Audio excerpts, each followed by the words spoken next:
We're here at the launch of the Samsung Galaxy S3, the new flagship smartphone from Samsung.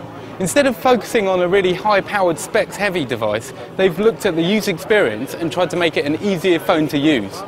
One of these new features is the ability to keep the screen illuminated as long as you're looking at the phone. This means that if you're reading an ebook, for example, you won't have to keep touching the phone to keep it lit up, as long as you're still looking towards the actual phone itself. The other main feature on the user experience side is S-Voice.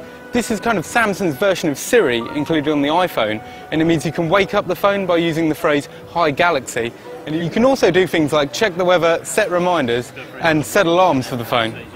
While Samsung has made a big noise about the user experience side of the phone, it also includes some impressive specs. There's a quad-core 1.4 GHz processor included, as well as an 8-megapixel camera, and it also runs on the latest version of the Android operating system, Ice Cream Sandwich.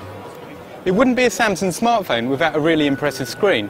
This is a 4.8-inch Super AMOLED screen with a resolution of 1280 by 720p. This means it's an HD. It might not be full HD, but it's still very impressive.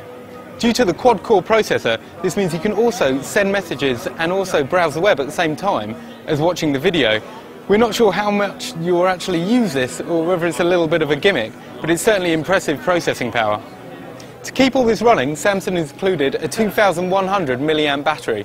This should keep it running for a decent amount of time, although we're not sure how much the quad-core processor will eat into battery life. There's also a range of features you might come to expect from Samsung. There's NFC sharing using a new system called S-Beam. There's also Samsung All-Share and Bluetooth 4, the latest version of Bluetooth, so it'll be easy to share your content with other devices.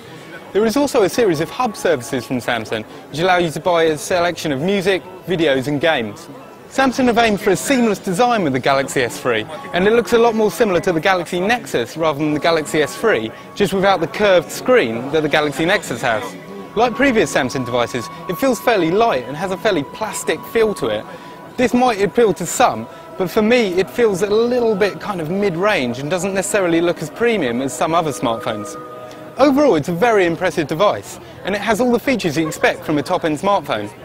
We'll be having a look at these features in more depth soon, so